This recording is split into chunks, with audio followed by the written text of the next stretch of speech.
Hey guys, Sean here and welcome to the F1 Word. Now, Sergio Perez debuted in Formula 1 in 2011 and was seen as one of Ferrari's next big hopes for the future. However, now into his 8th Formula 1 season, it is beginning to look increasingly unlikely that he will bag a move to the Scuderia, a team he has been so heavily linked with in the past. So today I'm asking, has Checo become another driver destined to spend his F1 career in the midfield? Of course, going right back to the early days of his career, Perez was a member of the Ferrari Driver Academy, hence the regular links to the Italian team, and that inevitably saw him land a drive with Sauber in 2011. He had an impressive debut season which saw him dubbed the Mexican Wonder Kid, and that led to talk of a move to the Scuderia. However, despite an impressive first season, the Mexican remained at Sauber for 2012, where he actually continued to impress, and as such, McLaren snapped him up in 2013 to replace Lewis Hamilton. And that was a move which also saw him leave the Ferrari driver programme.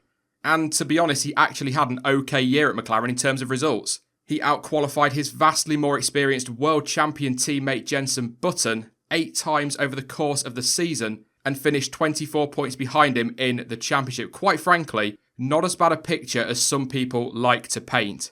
However, according to reports at the time, the Mexican had a very bad attitude during that phase of his career and was difficult to work with. On top of that, as we saw for ourselves, he had run-ins with Button on track, made mistakes, and according to other reports, Kevin Magnussen was actually quicker than Perez in the simulator, and that led to the team's concerns raising further. All of that, and perhaps even more that we may well never know, led to McLaren dropping Checo, who was of course then snapped up by Force India in 2014, where he has remained ever since. And for me, that McLaren situation is where the problem now lay for him. Many would say that the reason Sergio Perez is overlooked when it comes to top drives is that they believe he has already had a top driver chance even. And whilst absolutely, yes, he was given that opportunity, he was still very young and nowhere near the driver that he is now.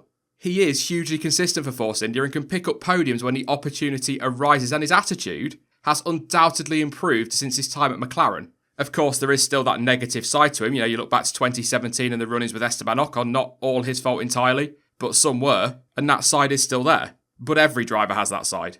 And indeed, that could be something else which counts against him, particularly when it comes to Ferrari, who would prefer their teammates to remain harmonious. So is he just destined to remain as a midfield driver? Well, I do highly rate Checo. What he's done in that Force India cannot be overlooked. His consistency, as I've already mentioned, over the years at Force India has been fantastic, and he deserves the credit for that. But quite frankly, I think he will just stay top end of the midfield. But Force India isn't the worst place for him to be. And to be honest, I can't see them dropping him because, one, the backing he brings from Mexico, and they are fully aware of the good job he has done for them and is continuing to do for them. So long as he's happy at Force India, I'm pretty confident they'd be happy to keep him. And that doesn't mean that I'm completely writing off the possibility of him joining a top team. If he continues delivering that consistency and grabbing that odd podium and keeps driving well, naturally he will absolutely put himself in the frame. But he's running out of time. There is so much young talent coming through now, and he is rapidly falling back down the pecking order. Go back to that Ferrari link. Ricciardo's available at the end of the year. You've got Leclerc, who is heavily backed by Ferrari, part of their academy, and it's highly likely that he's already ahead of him when it comes to a possible future drive at the Scuderia. You have Ocon and Russell for Mercedes, similar story.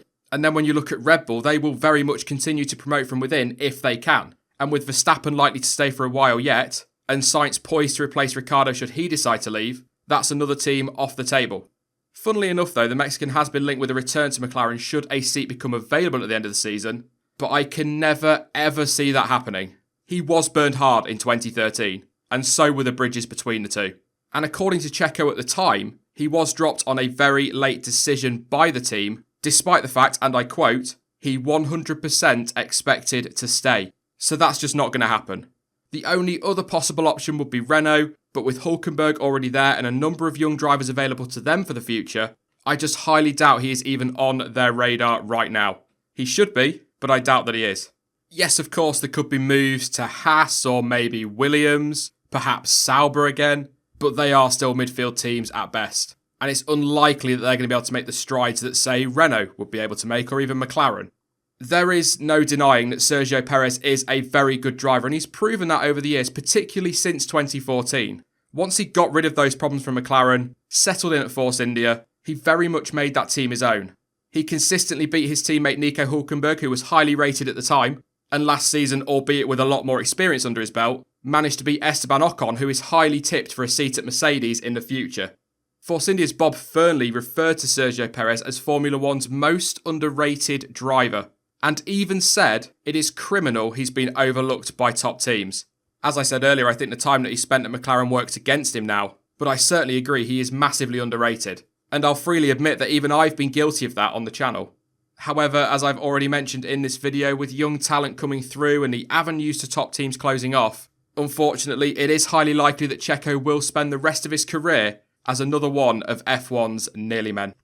They are, of course, just my thoughts and opinions on Sergio Perez, but what are yours? Do you think Checo is massively underrated? And do you think he deserves a seat with one of the top teams? Let me know your thoughts in the comment section down below.